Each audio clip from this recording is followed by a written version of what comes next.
하나님 말씀 보셨습니다. 하나님 말씀은 사도행전 4장 13절부터 22절까지의 말씀입니다. 사도행전 4장 13절부터 22절까지의 말씀, 신약성경 제 성경으로는 193페이지입니다.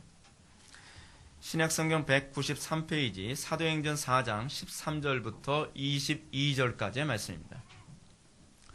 찾으셨으면 제가 봉독하겠습니다. 그들이 베드로와 요한이 담대하게 말함을 보고 그들을 본래 학문 없는 범인으로 알았다가 이상히 여기며 또 전에 예수와 함께 있던 줄도 알고 또 병나은 사람이 그들과 함께 서 있는 것을 보고 비난한 말이 없는지라 명하여 공회에서 나가라 하고 서로 의논하여 이르되 이 사람을 어떻게 할까? 그들로 말미암아 유명한 표적이 나타난 것이 예루살렘에 사는 모든 사람에게 알려졌으니 우리도 부인할 수 없는지라. 이것이 민간에 더 퍼지지 못하게 그들을 위협하여 이후에는 이 이름으로 아무에게도 말하지 말게 하자 하고 그들을 불러 경고하여 도무지 예수의 이름으로 말하지도 말고 가르치지도 말라 하니 베드로와 요한이 대답하여 이르되 하나님 앞에서 너희 말을 듣는 것이 하나님의 말씀을 듣는 것보다 옳은가 판단하라. 우리는 보고 들은 것을 말하지 아니할 수 없다 하니 관리들이 백성들 때문에 그들을 어떻게 처벌할지 방법을 찾지 못하고 다시 위협하여 놓아 주었으니 이는 모든 사람이 그 된 일을 보고 하나님께 영광을 돌림이라. 다 같이 읽겠습니다. 이 표적으로 병 나은 사람은 40여 세나 되었더라. 아멘. 이 시간은 사도행전 27번째 강의가 되었습니다. 복음이 확산될 수밖에 없는 이유라는 제목으로 하나님 말씀 증거하도록 하겠습니다. 복음이 확산될 수밖에 없는 이유. 어느 시대든지 시대를 막론하고 복음의 확산을 막으려 했던 사단의 공격과 저항은 강력했습니다. 여러분, 우리는 간혹 가다가 오늘날 복음이 확산되지 못하는 이유를 환경적인 요인으로 우리는 치부하고 이렇기 때문에 어쩔 수 없다라고 얘기하는 얘기를 우리는 흔히 많이 듣습니다. 여러분, 사도 바울은 뭐라 얘기합니까? 사도 바울은 그가 감옥에 있음에도 불구하고 나는 감옥에 매여 있으나 복음은 매여 있지 않는다라고 얘기하지 않았습니까? 여러분, 그것이 복음에 대한 우리의 올바른 신앙 고백입니다. 하나님 나라의 복음은 환경 때문에 제약을 받거나 매여 있지 않습니다. 극심한 핍박이 있는 가운데서도 복음은 확산되었습니다. 극심한 고난과 어려움과 난관 가운데 있을지라도 복음은 여전히 확산되어집니다. 어느 시든지 복음이 확산되지 않는 것은 복음의 문제가 아니라 복음을 전달하는 사람들에게 문제가 있다고 보는 것이 더 적절할 거라고 생각을 합니다. 며칠 전에 미얀마에서 저한테 카톡이 왔습니다. 미얀마 선교사님이 요번에 미얀마 신학생들을 그 어느 지역, 그 구체적인 지역 제가 말씀 안 드릴게요. 어느 지역에 보내서 그 지역은 내전이 일어나는 곳이 굉장히 위험한 곳이고 또 미얀마라고 하는 지역 자체는 복음을 이렇게 가가호호 돌아다니면서 복음 전하게 되면 굉장히 위험할 수 있는, 그리고 국가적으로 제약을 받을 수 있는 나라입니다. 왜냐하면 불교 국가니까요. 그럼에도 불구하고 신학생들을 그쪽에 보내서 복음을 증거하게 했는데 원래 애시당초 목표는 300명이었습니다. 그 가가호호 복음을 전하면서 많은 사람들이 복음을 들을 수 있게 되기를 열망했습니다.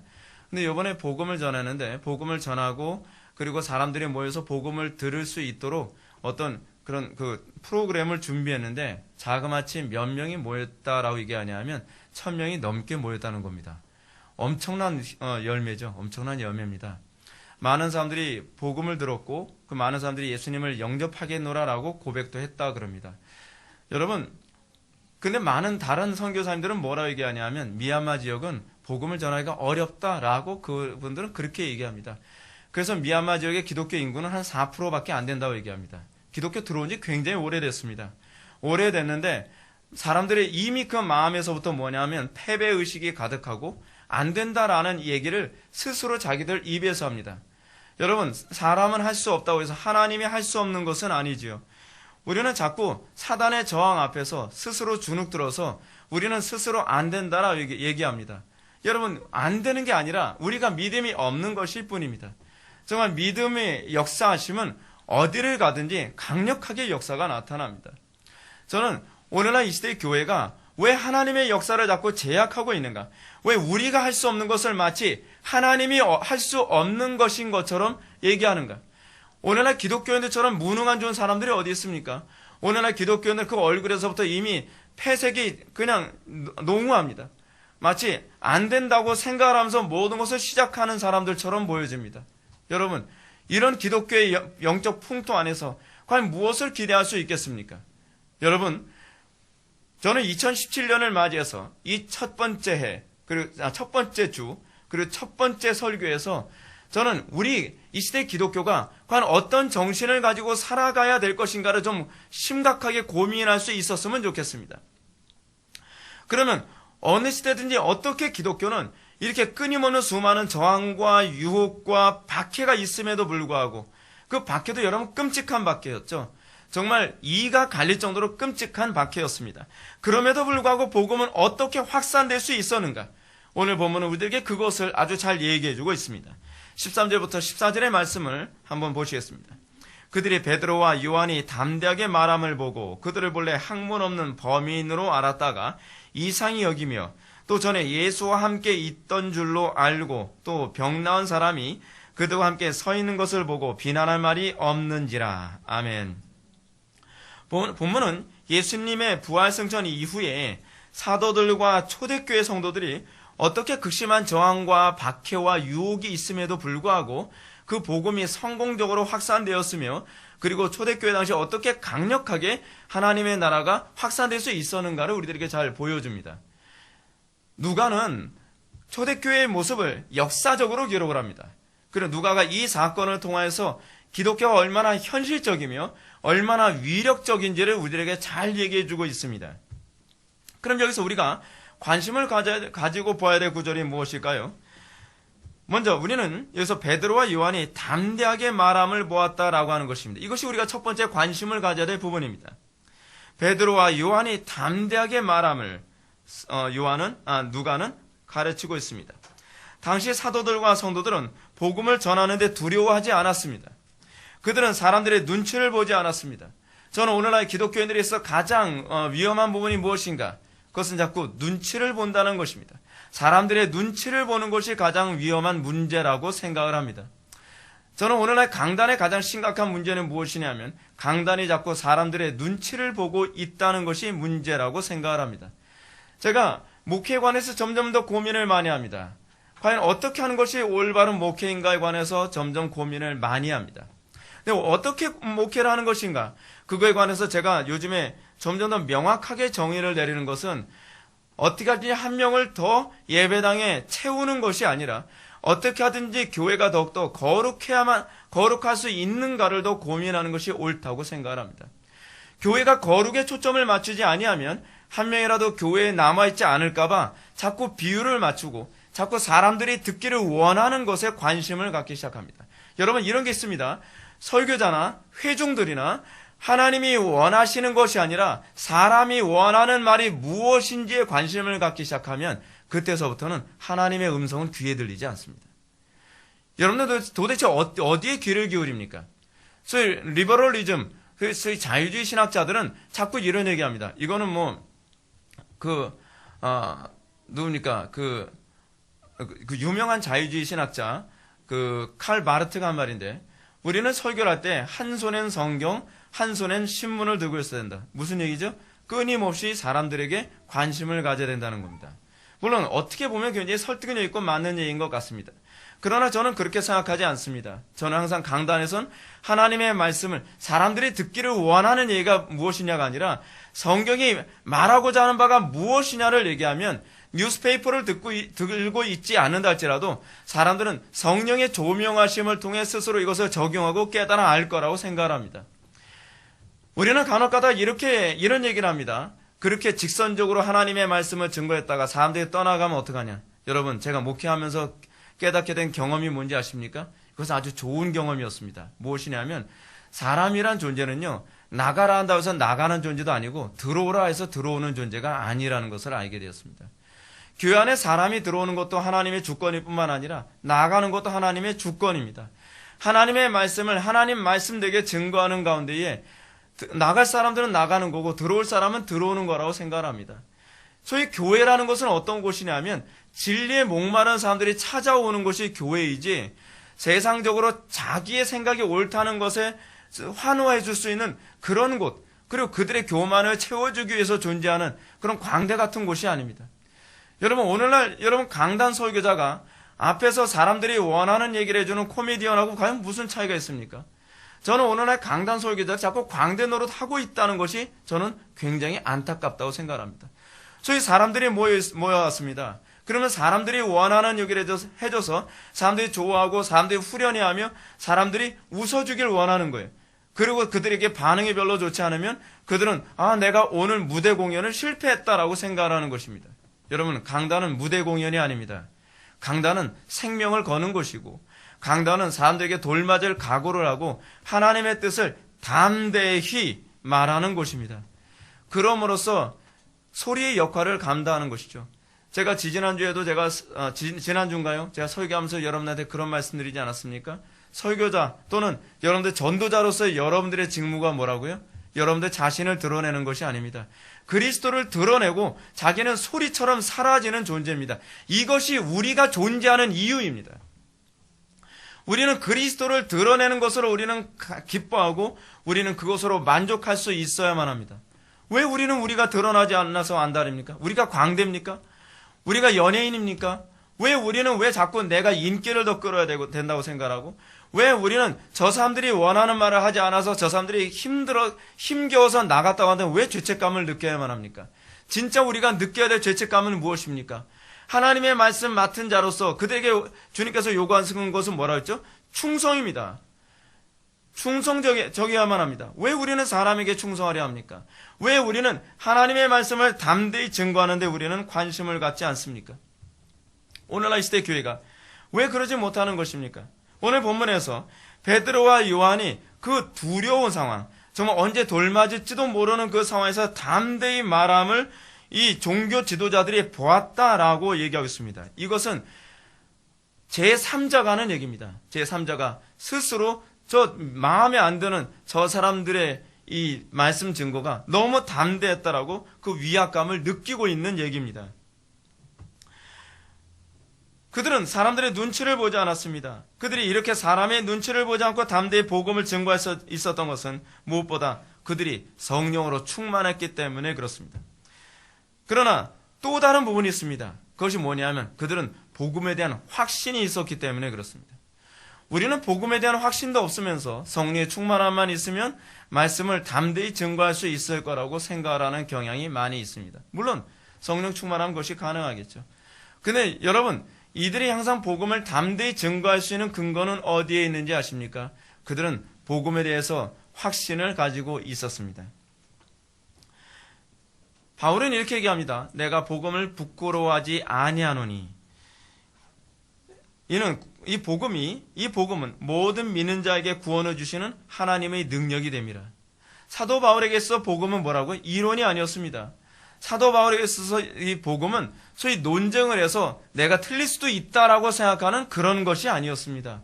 사도 바울에게 있어서 복음은 무엇이냐 하면 능력이었습니다. 구원을 주시는 능력, 다른 사람을 구원할 수 있는 능력이라고 사도 바울은 확신하고 있었습니다. 그렇기 때문에 사도 바울은 돌에 맞을 각오를 하면서도 어디를 가든지 담대히 복음을 증거할 수 있었던 것입니다. 오늘날 이 시대의 교회가 복음을 담대히 전하지 못하는 가장 중요한 이유가 바로 여기에 있습니다. 오늘날 교회가 복음을 담대히 증거하지 못하는 데는 복음에 대한 확신이 없다는 것이 문제입니다. 복음에 대한 확신이 심각하게 결여되어 있습니다. 여러분, 우리가 오늘날 교회에 대해서 우리가 생각할 때에 오늘날 왜 교회가 이토록 복음을 전하는 데서 담대함이 없는가? 왜 사람들이 복음을 전하는 데서 이토록 사람들을 두려워하는가? 그 이유가 어디 있죠? 그것은 복음의 이 능력을 맛본 적이 없기 때문에 그렇습니다. 사람들이 자꾸 이렇게 얘기합니다. 목사님, 복음의 능력에 맛볼 수 있도록 설교를 해주셨어야죠. 여러분, 물론 그 문제도 있습니다. 그러나 저는 여러분들에게 이렇게 말씀드리고 싶습니다. 순종해 보셨나요? 여러분, 저는 순종하지도 않으면서 그리고 회개하지도 않으면서 믿음의 여부를 얘기하는 것에 관해서 저는 굉장히 좀 탄식스럽게 생각합니다. 성경은 항상 우리들에게 믿음에 관해서 뭐라 얘기하는지 아십니까? 회개하면 믿음이 주어진다고 얘기합니다. 순종하면 우리에게 복이 주어진다고 얘기합니다. 우리는 순종하지 않습니다. 우리는 그 말씀에 복종하지 않습니다. 회개하지 않습니다. 그래서 우리는 자꾸 하나님하고 씨름하려고 합니다. 하나님하고 자꾸 논쟁하려 합니다. 아니에요. 제가 복종하는 것이 문제가 아니라 믿음이 먼저입니다. 당신이 나에게 믿음을 먼저 주십시오. 아닙니다. 하나님은 우리들에게 그렇게 말씀하지 않으셨습니다. 구약부터 신약 전체에서 하나님은 항상 우리에게 회개하라, 먼저 순종하라, 그러면 너에게 믿음을 주겠다, 그러면 너에게 복을 주겠다, 그리하면 내가 너와 함께 하겠다라고 말씀하고 계십니다. 우리는 이 부분에 관해서 하나님과 씨름하려 들지 말아야만 합니다. 우리는 하나님의 말씀 앞에 우리는 겸손한 태도를 견지해야 되며, 우리는 그 말씀 앞에 우리는 굴복하는 태도를 견지해야만 합니다. 우리는 오늘날 복음을 머리로만 알고 있을 뿐 복음을 삶 속에서 실천하고 그 가운데 복음의 폭발적인 능력을 경험한 사람들이 너무나 희귀하다는 것을 우리는 알고 있습니다. 복음을 이론으로만 아는 사람은요, 결코 이것을 확신할 수 없습니다. 우리는 그 복음에 대해서 결코 담대할 수 없습니다. 오늘날 교회 안에서 확신의 문제가 사람들 입속에 자꾸 회자되는 이유는 이론적 적절성에 관한 문제가 아닙니다. 이건 무슨 문제냐면 항상 그 교리를 그 말씀대로 순종하지 않은 것이 문제입니다. 순종해 보십시오. 여러분, 오늘날 설교자들이 왜 점점 설교에서 확신이 사라져가는지 아십니까? 설교자가 강단에서 확신이 사라져가는 이유는 두 가지가 있는데, 하나는 기도의 부족함이고요, 또 하나 뭐냐면 그 말씀대로 살아감에 관한 문제입니다. 하나님의 말씀대로 살아가지 아니하면 열정이 식습니다. 확신이 식습니다. 우리에게 담대함이 사라지게 됩니다. 오늘날 우리에게 담대함이 없는 문제를 자꾸 어떤 성령의 역사 이런 쪽으로만 자꾸 얘기하지 마십시오. 우리는 그 이전에 우리는 얼마나 그 말씀대로 살아가기 위한 몸부림과 희생과 그 싸움을 했느냐에 관해서 좀 고민할 수 있었으면 좋겠습니다. 성경은 우리에게 자꾸 뭘 얘기하는지 아십니까? 힘써라. 그리고 복종하라. 성경 계속 우리들에게 그렇게 얘기하고 있습니다. 우리 노예는요, 공수부대 생활을 25년 직업군인 하다가 목사 안수를 받은 목사님이 한 분 계십니다.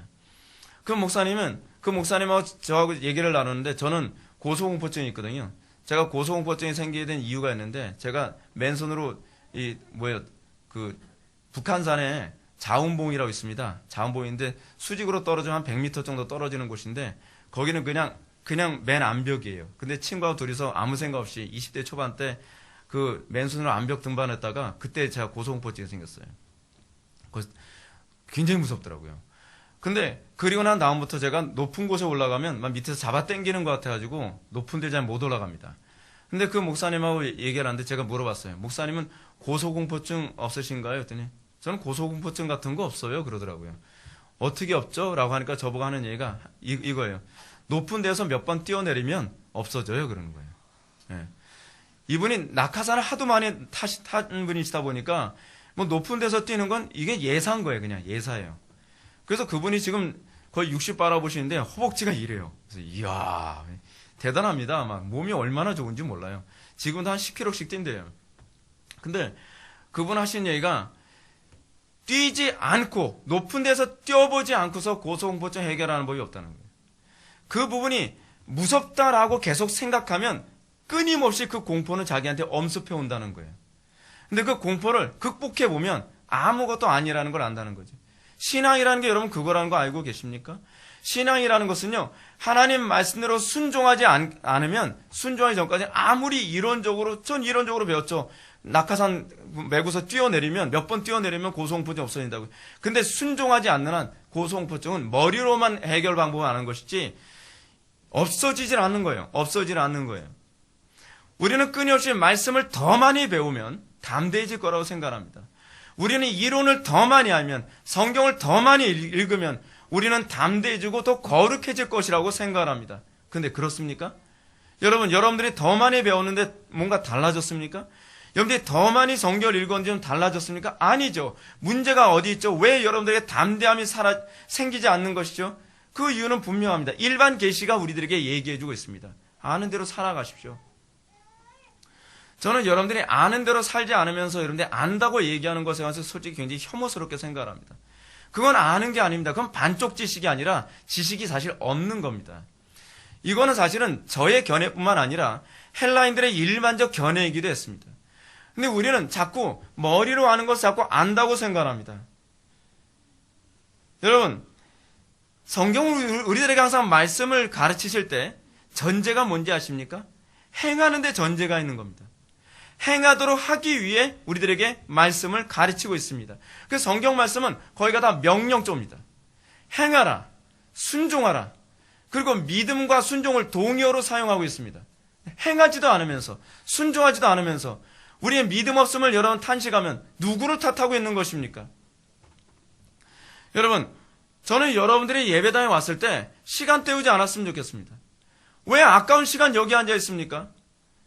여러분 집에 와서 여러분 책을 읽어도 여러분들 많은 지식을 얻을 수도 있습니다. 여러분들 도대체 뭐 때문에 여기 오셨습니까? 지옥 가기 싫어서 여기 오셨습니까? 번짓을 잘못 찾았습니다. 그렇게 해서 천국 못 갑니다. 내가 하나님 말씀대로 복종하고 순종함으로 내가 그 거룩함에 참여하며 그리스도와 동행하는 그 삶을 열망했을 때라야만 그가 지옥에 가지 않는 것입니다. 많은 사람들이 예배당에 찾아옵니다. 그러면서 좋은 강의를 한번 들어보자. 무슨 얘기하나? 저 사람 이론적으로 그럴싸한 얘기하나? 그래. 그래도 다른 교회보단 좀 들을 만한 얘기 안 해. 여러분, 그것이 여러분들의 삶을 변화시키지 않습니다. 여러분들이 정말 고민해야 될 것이 무엇인지 아십니까? 저는 적어도 그랬습니다. 저는 전사 시절에 어느 교회를 찾아가면 아무리 그 교회 설교가 속된 말로 개떡 같다 할지라도 제가 앉아있는 이 시간이 아까워서 내가 오늘 여기서 얻을 수 있는 것이 무엇인가, 나는 무엇을 붙잡고 살아야 될 것인가에 관해서 심각하게 고민했습니다. 저는 오늘날 이 세대가, 특히 젊은 세대가 고민하지 않는다는 데에 대해서 저는 얼마나 제가 분노가 되는지 모릅니다. 생각해야만 합니다. 우리는 과연 무엇을 붙들고 살아야 될 것인가? 우리는 고민해야만 합니다. 근데 우리는 시간만 때웁니다. 아까운 시간을 때웁니다. 여러분, 시간 때우지 마십시오. 저는 오늘 여러분들이 이 자리에 왔다가 제 설교가 너무 강하다든지 너무 과격해서 다시 돌아오지 않을 수도 있다고 저는 생각합니다. 그렇기 때문에 저는요, 한 번의 설교로 여러분들을 깨뜨리는 데 목표지 천천히 변화될 것이라고 저는 생각하지 않습니다. 간혹 가다가 어떤 분은 저보고 이런 얘기를 합니다. 김 목사, 천천히 설교해. 설교가 듣다 보면 언젠간 변화되지. 전 그렇게 생각하지 않습니다. 인간의 본성이란 설교를 듣고 그날 여러분들이 하나님 말씀에 굴복하지 않으면 점점 면역이 됩니다. 만성이 되어집니다. 그 설교 듣고서 점점 더 마음이 강팍해지면 도대체 어떻게 여러분들 변화되겠습니까? 신앙이라는 것은요, 항상 now in here, 지금 당장 이 자리에서 내가 하나님과의 관계를 회복하는 것입니다. 그렇지 않으면 여러분 점점 무감각해집니다. 저는 여러분들에게 이 시간이 의미 있는 시간이 되길 바랍니다. 아니, 의미 있는 시간이 아니라 여러분들의 인생을 완전히 바꾸는 시간이 되길 바랍니다. 그래서 저는 항상 최선을 다해 설교하려 애를 쓰고 있습니다. 여러분, 그런 차원에서 제가 여러분한테 말씀드리고자 하는 것이 무엇인지 아십니까? 행하기 위해서 들으십시오. 어떻게 살 것인가에 관한 고민 때문에 설교를 들으십시오. 여러분들의 생각과 다르다 한다 할지라도 여러분들이 이 설교를 들음으로 여러분들의 생각이 틀렸을 수도 있다고 하는 것을 여러분들은 기준을 잡으십시오. 저는 우리 자녀들에게 모든 생각에 대해서 질문을 던지라, 의심을 하라라고 얘기합니다. 어떻게 보면 굉장히 데카르트적 사고방식을 심어주는 것 같죠. 그래서 제가 우리 아이들한테 이렇게 얘기합니다. 성경 이외에 다른 모든 것에 대해서 의심하라. 왜냐하면 모든 것은 진리가 아니다. 오로지 성경만이 진리다. 성경이라고 하는 진리를 가지고 모든 것을 의심하는 법을 배워라. 그렇게 하지 않으면 우리는 점점 많이 아는 바보가 될 수 있습니다.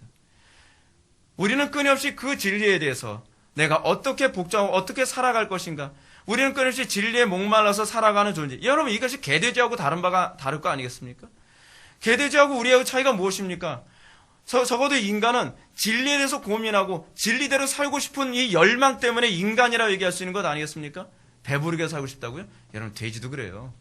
화려하게 살고 싶다고요? 다른 짐승은 안 그렇습니까? 여러분, 인간이 다른 짐승들과 구분되는 건 전능자에 대한 관념이 있고 그 전능자와 어떻게 함께 할 것인가에 관한 고민을 할 줄 아는 유일한 존재라는 거 아니겠습니까? 그래서 저는 이렇게 생각합니다. 우리가 이 땅에서 살아가는 싸움이 무엇인가? 그것은요, 확신의 싸움입니다. 확신의 싸움이에요.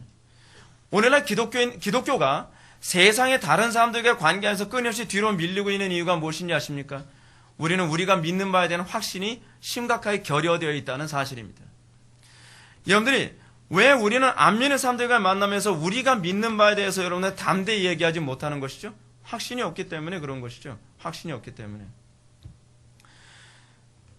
여러분, 안 믿는 사람들과 우리와 대화를 할 때 사실은 그들이 믿는 우상에 대한 확신과 우리가 믿는 바에 대한 신앙에 대한 확신입니다. 어떤 사람들이 이렇게 얘기합니다. 명예야 명예. 명예 없으면 인생을 어떻게 살아? 성공이라니까. 성공이 없으면 어떻게 사나? 돈이라니까. 돈 없으면 못 살아. 그들은 그것에 대한 확신이 굉장히 강합니다. 그런 돈과 명예와 행복과 쾌락, 이것이 인생 전체를 주관하는 자기의 신이라고 믿습니다. 여러분들은 예수를 믿음이 그 무엇보다 가장 확실한 여러분들 인생의 기준이라는 거 여러분 믿고 있습니까? 그래서 여러분들 담대하게 얘기하고 담대하게 그것을 강요할 준비가 되어 있습니까? 우리는 안 믿는 사람들과 관계 안에서 우리는 사실은 돈도 필요한데 라고 우리는 얘기합니다. 사실은 명예도 필요하고 권력도 필요하고 모두 필요하고 사실 하나님에 대한 확신이 별로 없죠. 우리에게 담대함이 결여된 것은 사실은 이론적 지식의 부족이 아니에요. 여러분 하나님의 말씀을 살아서 그 말씀이 여러분의 인생을 변화시킨 그 엄청난 경험, 그 확신을 얼마나 해보셨냔 말이에요. 여러분 제가 요번에 그 마르크스주의 철학을 제가 공부하기 위해서 제가 어떤 책을 또 읽고 있는 중이냐면 중국 공산당에서 청년들을 공산주의, 마르크스주의를 심어주기 위해서 만든 교재도 제가 읽어봤습니다. 근데 그 책에 이런 얘기가 나옵니다. 아주 타당성이 있는 얘기예요. 일반 계시적 관점에서. 뭐라고 얘기하냐면 사과가 맛있다는 것을 증거하기 위해서는 먹어보는 것이 가장 정확하다. 그렇지 않습니까? 오늘날 기독교인들의 가장 심각한 문제가 뭔지 아십니까? 관념화 돼버렸다는 겁니다. 왜 기독교를 자꾸 관념주의로 보는지 아십니까? 실천하지 않으니까 관념주의가 돼버리는 거예요. 제가 봤을 때 오늘날 기독교는요, 그 유신론이 아니라 관념론이에요. 알긴 많이 아는데 실천을 안 해요. 그러면서 아는 것이 어떤 열매를 자동적으로 맺을 거라고 생각합니다. 그것이 관념주의자들이 가지고 있는 사고방식이거든요. 여러분들 많이 배우면 뭔가 달라질 것 같습니까? 여러분들 많이 배웠더니 더 도덕적이고 더 교양적입니까? 여러분, 제가 느끼는 바가 있어요. 제가 영국에 갔다가 소위 우리나라 사람처럼 그렇게 많이 배우지도 않은 영국인들이 우리나라 사람들보다 더 도덕적이고 성실하고 인격적이라는 것을 보면서 이건 지식의 문제가 아니라는 것을 알았습니다. 문제가 뭔지 아십니까? 문제는 우리가 아는 대로 살지 않는다는 것입니다. 우리는 아는 대로 살지 않으면서 우리는 마치 아는 것이 많기 때문에 살고 있다고 착각을 하고 있다는 겁니다. 여러분들은 수많은 과일들 중에서 특정한 어떤 과일이 더 맛있다고 여러분들이 주장할 수 있습니까? 그 주장할 수 있는 근거는 어디 있죠? 우리는 먹어봤기 때문입니다. 여러분들이 소위 돈을 중요시 여기는 사람, 명예를 중요시 여기는 사람, 행복을 중요시 여기는 사람, 권력을 중요시 여기는 사람들과의 관계 안에서 여러분들이 오로지 그리스도만이 유일한 생명이라고 여러분들은 담대하게 얘기할 수 있습니까? 왜 얘기를 못하죠? 그 하나님이 여러분들의 인생의 새로운 장을 열어주신 경험이 없기 때문에 그런 것 아닙니까? 여러분들은 구약에서 얘기하는 여호와 일의 경험이 있어야만 합니다. 아, 주님께서 모든 것을 예비하신다. 여러분 그 경험이 있다면 여러분들은 더 주님을 신뢰하겠죠. 왜 우리는 행함이 우리의 믿음을 견고하게 얘기하는지 아십니까? 행함으로 말미암아 하나님께서 우리와 함께 하심을 우리는 끊임없이 확신하고 확인할 수 있기 때문에 그렇습니다. 그런데 우리는 순종하지 않습니다. 행하지 않습니다. 그래서 우리는 자꾸 확신을 달라고 얘기합니다. 뭘 근거로 확신을 달라고 합니까? 여러분들이 원하는 확신이란 무엇입니까? 관념적인 확신입니까? 신비적 확신입니까? 그러니까 우리는 자꾸 이런 확신을 추구합니다. 환상을 보여주세요. 당신이 살아계시다는 환상을 보여주세요. 당신이 존재한다고 하는 어떤 증거를 보여주세요. 당신이 존재한다면 이런 현상을 만들어주세요. 아니요, 틀렸습니다. 하나님이 존재하신다는 걸 여러분들을 믿기를 원합니까? 하나님이 존재하신다는 것을 실제로 여러분을 경험하기 원하십니까? 성경 말씀에 순종해 보십시오. 인류 역사상 모든 사람들이 하나님이 존재하신다는 것을 경험한 것은요, 성경을 부인하고 하나님의 존재하심을 경험한 사람들은 없습니다. 어거스틴의 표현처럼 우리는 이해하고 하나님을 믿지 않는다. 우리는 순종하고 하나님을 믿는다라고 얘기합니다. 하나님을 믿는 것은요, 하나님의 존재하심을 확신하는 것은 그 말씀대로 순종하고 그 말씀대로 되어지는 것을 볼 때에 그분에 대한 확신을 보게 되는 것입니다. 두 번째로 우리가 본문의 말씀을 통해서 세상이 제자들의 복음 증거를 막을 수 없었던 이유는 복음을 논리적이고 타당성 있게 전했기 때문이라는 것을 기억해야만 합니다. 물론 복음을 무식하게 전하더라도 하나님은 그 가운데 그 무식한 지식도 사용해서 사람들을 구원하시고 복음을 확산시키실 수 있습니다. 그러나 이런 성령의 사역 때문에 우리가 노력하지 않고 우리가 무식하게 전해도 된다고 하는 어떤 개연성을 우리들에게 제시하고 있지는 않습니다. 신약성경 전체를 보면 사도들의 복음 증거는요, 놀라울 정도로 논리적이었다는 거 여러분 알고 계십니까? 우리들이 흔히 무식하다고 생각하는 베드로의 설교, 우리가 지난 설교 통해서 우린 베드로의 두 편의 설교에 대해서 여러분 설교 들었습니다. 베드로가 무식하기 때문에 비논리적이고 무조건 우악스럽게 믿으라고 강요하지 않았다는 것을 우리는 알 수 있죠. 사도 바울의 그 복음 증거가 얼마나 논리정연합니까? 성경에 나오는 복음 증거가 얼마나 타당성 있고 얼마나 논리정연합니까? 여러분, 우리는 언제부터인가 기독교는 무식한 종교라고 생각하는 경향성이 사람들 뇌리에 자리를 잡고 있습니다. 그것은 적절하지 않습니다. 기독교가 만약에 그렇게 무식하고 미신적이며 비합리적인 종교였다고 한다면 기독교를 소위 국교로 하고 있는 그런 나라들이 그렇게 합리적이고 문화적이며 인격적인 나라가 될 수는 없었을 것입니다. 기독교를 국교로 받아들인 나라들은 다 선진국이 됐습니다. 기독교를 국교로 받아들인 나라는 그 도덕성과 사고의 체계가 다른 어떤 나라도 따라가지 못할 정도의 수준을 가지고 있습니다. 그것은 그 자체가 복음이 가지고 있는 탁월성과 복음이 가지고 있는 그 깊이를 입증해주고 있는 것입니다. 복음 증거는 로이 존스 목사님이 말씀하신 것처럼 로직 온 파이어입니다. 불붙은 논리입니다. 성경의 수많은 사도들이 복음을 증거할 때에 스테반이, 그 사람은 평신도입니다. 평신도인 스테반이 복음을 증거할 때도 그 복음은 로직 온 파이어였습니다. 불붙은 논리였습니다. 단순히 논리만 있는 것이 아니라 그곳에 불이 있었습니다. 오늘 본문을 보더라도 베드로와 요한의 증거를 듣고 종교 지도자들이 이렇게 얘기합니다. 그들은 본래 학문 없는 범인으로 알았다가 이상히 여기며 학문이 없는 보통 사람이라고 생각을 했었습니다. 학문이 없는 보통 사람이라고 생각을 했는데 베드로와 요한이 증거하는 그 증거를 들어보니까 마치 신학을 전문적으로 공부한 사람처럼 보일 정도로 탁월했다는 것입니다. 근데 여러분, 어떻게 이들이 이렇게 탁월할 수 있었을까요? 우리는 꼭 이렇게 얘기하기 좋아합니다. 그건 성령의 역사죠. 맞습니다. 성령의 역사입니다. 그러나 또 다른 부분이 있었습니다. 그것은 그들이 끊임없이 성경을 배우고 익힌 그 과정이 있었기 때문에 그렇습니다. 그 부분을 잘 입증해 주는 것이 또 전에 예수와 함께 있던 줄도 알고 라고 하는 얘기가 그런 얘기입니다. 지금 이 종교 지도자들은 베드로와 요한이 하나님의 말씀을 논리정연하게 그렇게 탁월하게 전할 수 있는 근거는 이들이 예수님으로부터 가르침을 받았기 때문이라고 생각을 했다는 사실입니다. 더군다나 베드로와 요한은 유대인입니다. 유대인이다 보니까 어떻죠? 어렸을 때부터 구약 성경을 달달달달 외우듯이 이렇게 자란 사람들입니다.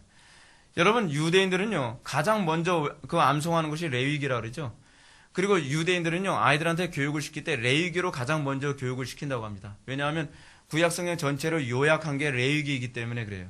그 정도로 유대인들은 그냥 제사법에만 능숙한 것이 아니라 그들은 구약 성경에 굉장히 눈이 밝았던 사람들입니다.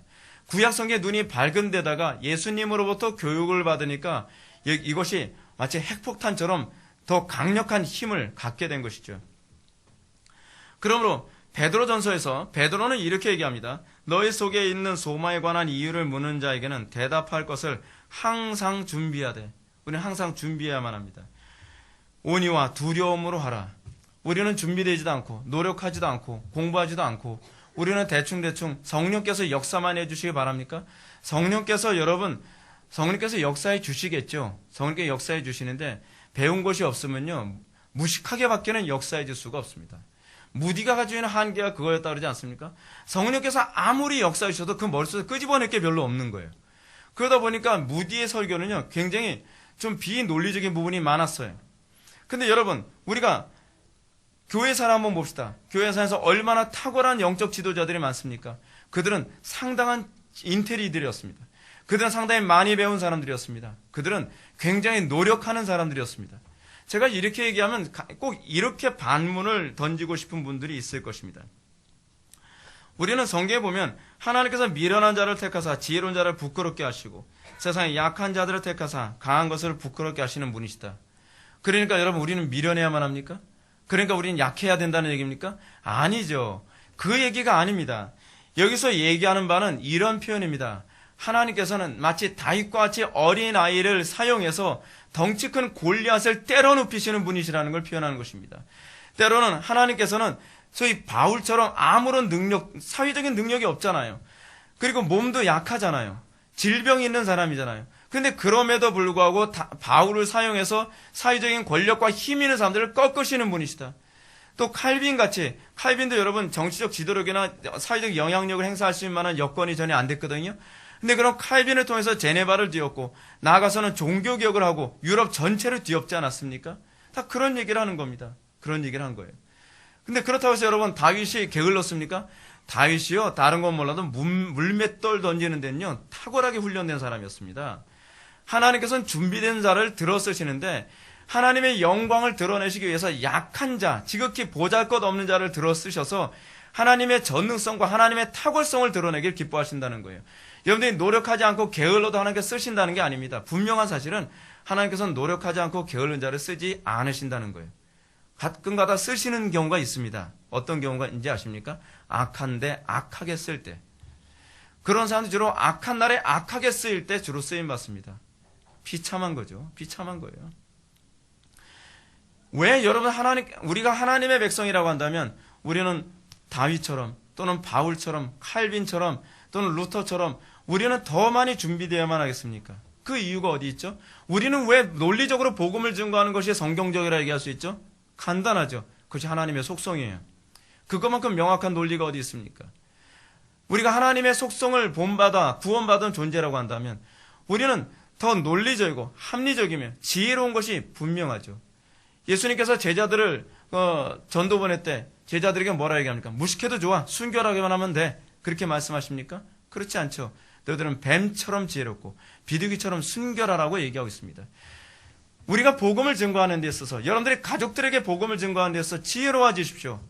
여러분들이 가족들에게 복음을 증거하는 데 있어서 좀 무식하게 전하지 마시고 합리적으로 전할 수 있도록 지혜를 구하시고 노력을 하십시오. 그것이 성경이 우리에게 요구하는 바입니다. 단편적인 하나 또 예를 들어볼까요?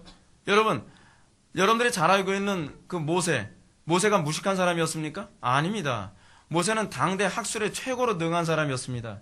그러나 하나님의 전능성을 하나님께서는 모세 통해 드러내시기 위해서 하나님은 모세로부터 왕자의 직분을 걷어가시고 가장 천하게 여김받는 그 평범한 그 위치에서 하나님의 일을 하게 만드신 거죠. 그것은 하나님의 위대하심이 드러나게 하셨던 것입니다.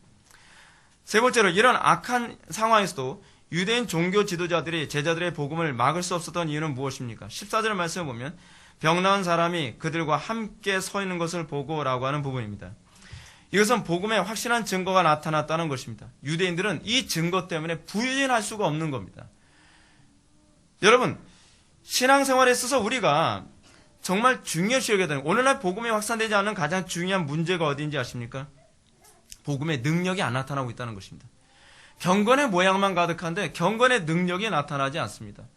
여러분, 오늘날 안 믿는 사람들이 기독교를 뭐라고 비판합니까? 야, 니네들 말은 그럴싸한데 근데 니네들은 어떻게 사는데?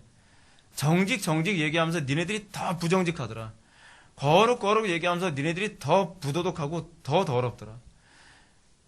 여러분, 제가 왜 목회를 하면서 여러분들에게 예배 시간 잘 지켜라, 여러분들 기본적으로 그 성도들이 지켜야 될 기본적인 것은 기본적으로 지켜라, 약속 지켜라 제가 말씀드린지 아십니까? 여러분, 그건 기본이기 때문에 그래요. 저는 개인적으로 기본적인 문제 가지고서 저하고 갈등하는 사람들을 보면 저는 납득이 안 가요.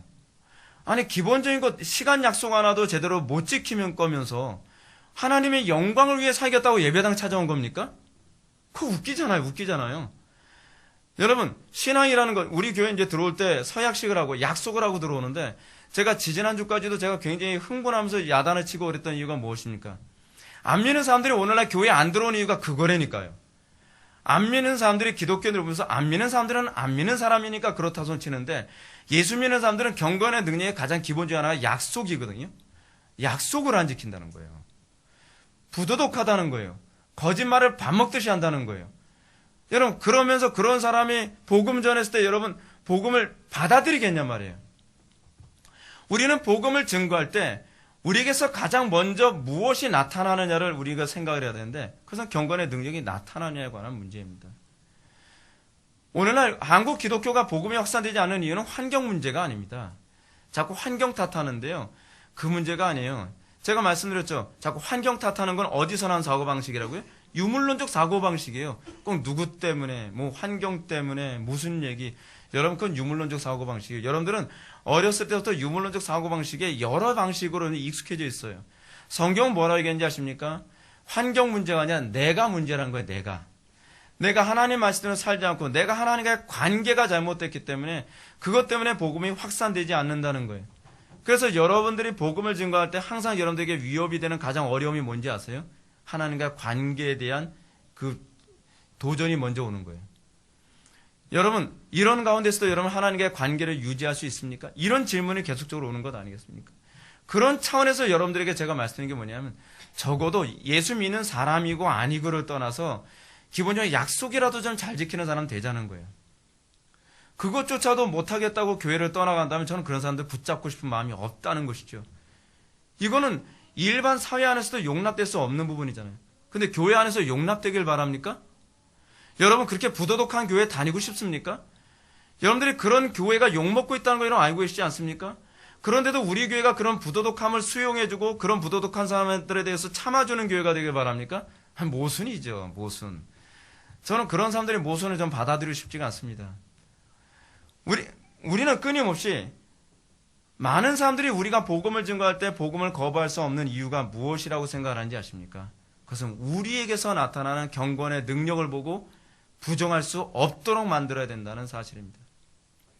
가정과 직장과 캠퍼스에서 여러분들은 율법으로 구원받는 존재가 아니라 율법으로 하나님께 영광 돌리는 존재라는 것을 기억해야만 합니다.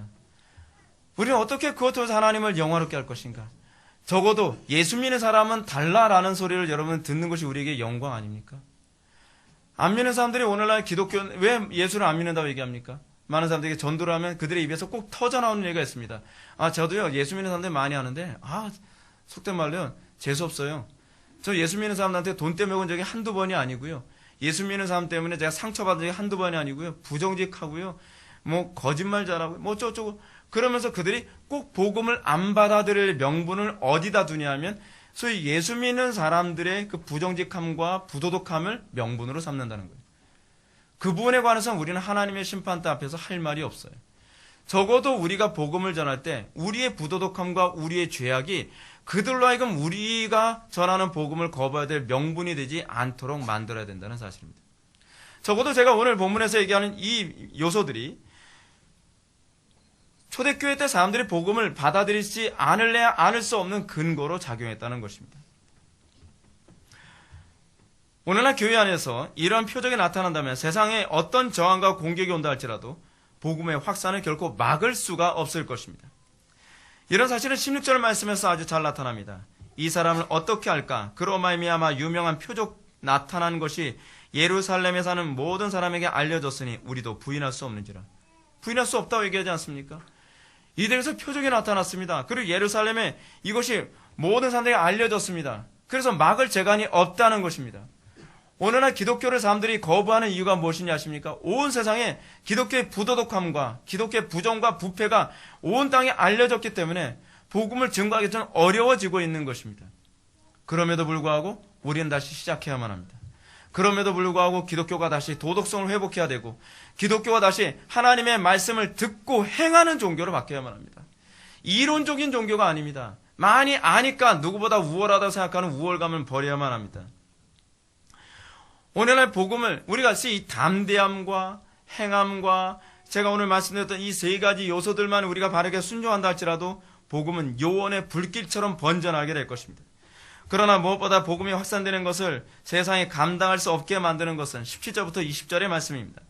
이것이 민간에 더 퍼지지 못하게 그들을 위협하여 이후에는 이 이름으로 아무에게도 말하지 말자 하고 그들을 불러 경고하여 도무지 예수의 이름으로 말하지도 말고 가르치지도 말라 하니 베드로와 요한이 대답하여 이르되 하나님 앞에서 너희 말을 듣는 것이 하나님의 말씀을 듣는 것보다 옳은가 판단하라.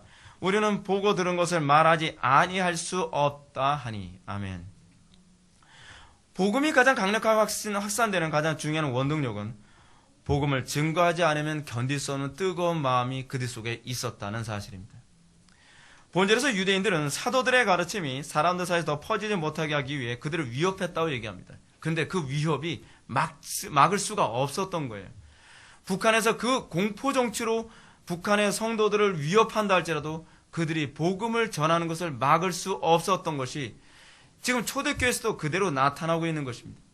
오늘날 한국교회의 가장 심각한 문제가 무엇이냐 하십니까? 여건이 돼도 복음을 전할 의지가 없다는 게 문제예요.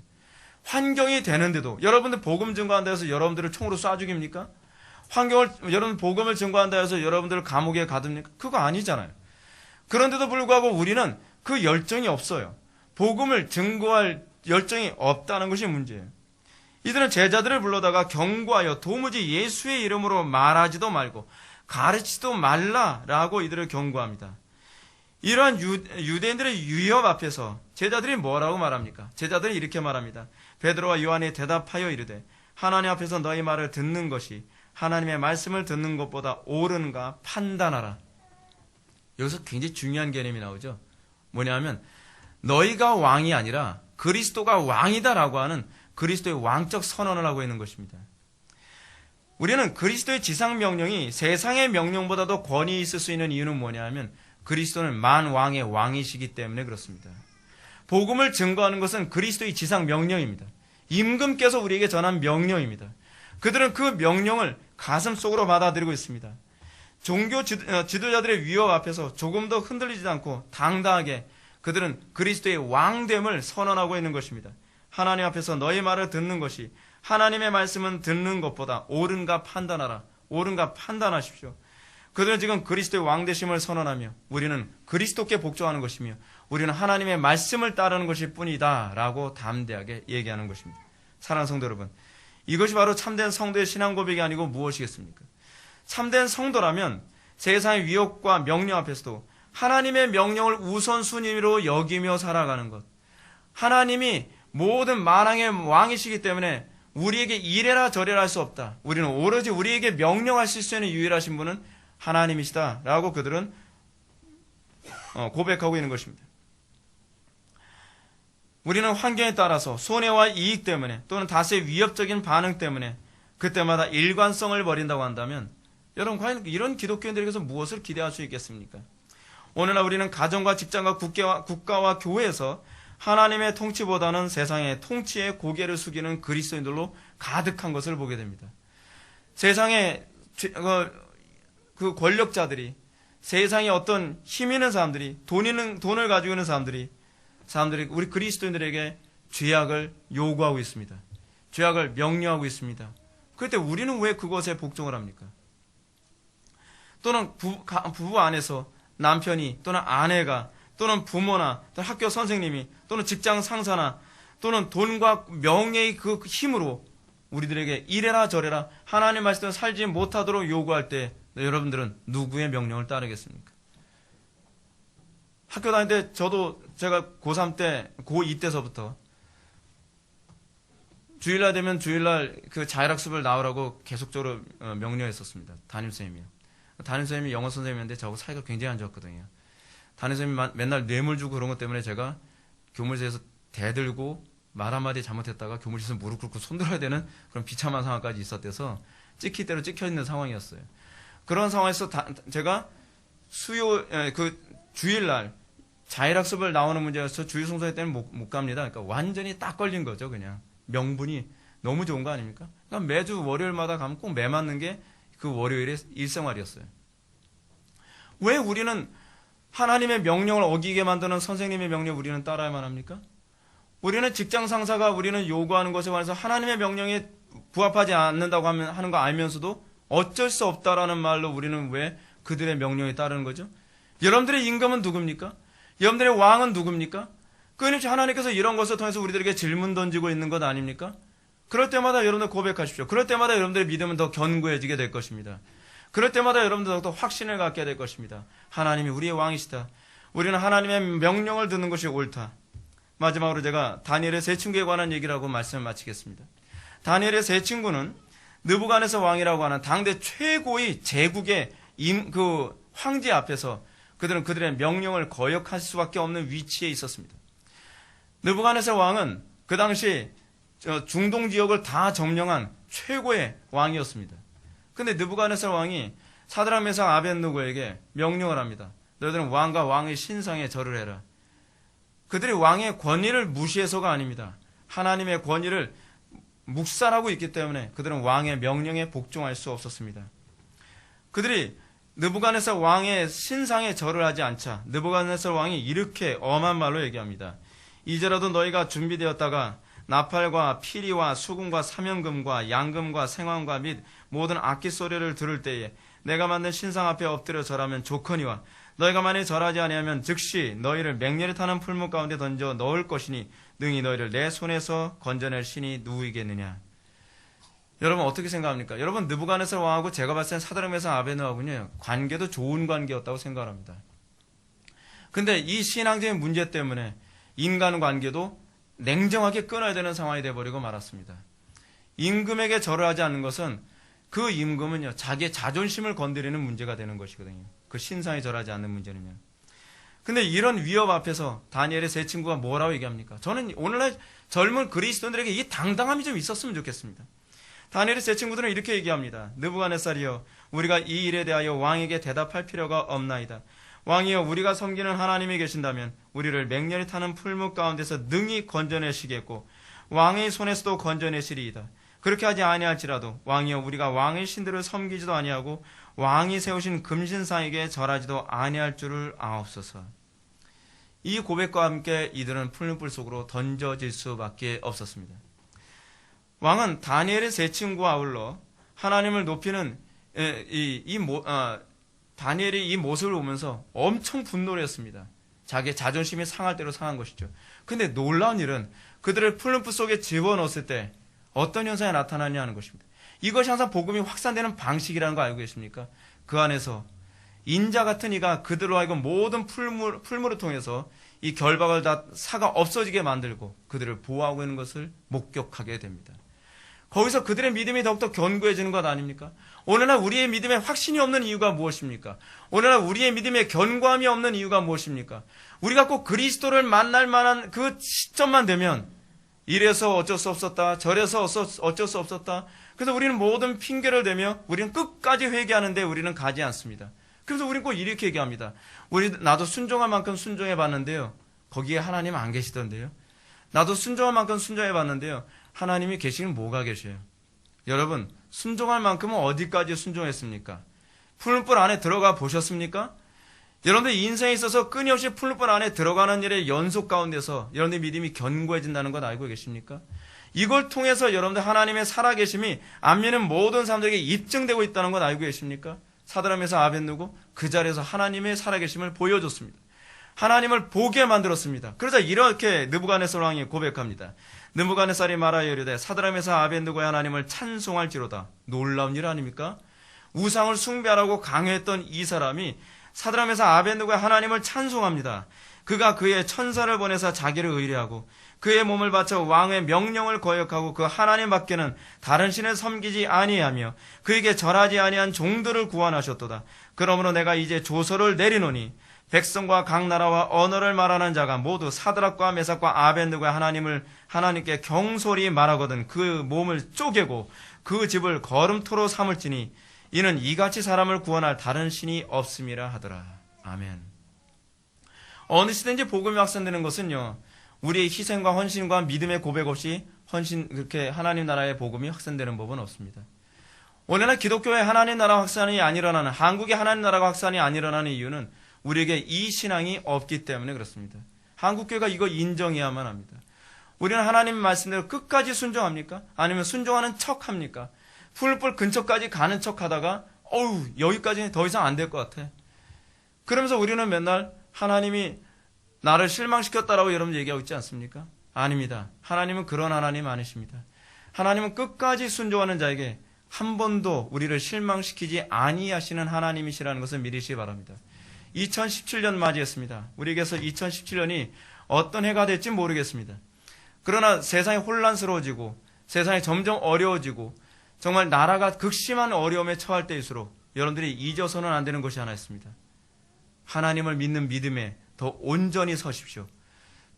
그리스도를 붙잡는 일에 흔들리지 마십시오. 신앙의 기초만 흔들리지 않는다고 한다면 여러분들은 반드시 승리할 것입니다. 다 같이 기도하시겠습니다. 사랑이 많으신 하나님 아버지, 우리가 오늘 이 시간 이 시대의 기독교가 확산되지 않은 이유, 또는 모든 시대의 기독교가 강력하게 확산된 이유가 무엇인지를 우리가 다시 한번 확인하게 되었습니다. 우리에게 다니엘의 세 친구와 같은 믿음을 허락하여 주시사 우리로 하여금 정말 하나님 나라 확장에 귀하게 쓰임받는 도구가 되게 하여 주시옵고, 우리를 통해서 하나님의 살아계심이 입증되어지는 놀라운 역사를 보게 하여 주옵소서. 우리에게 믿음을 더하여 주시되 주님께서 믿음을 주시기만을 기다리는 그런 안일한 태도가 아니라 우리가 하나님 말씀대로 끝까지 복종하고 순종하는 가운데 우리가 그 믿음을 얻는 귀한 은혜를 경험케 하여 주옵소서. 예수님의 거룩하신 이름으로 기도하옵나이다. 아멘.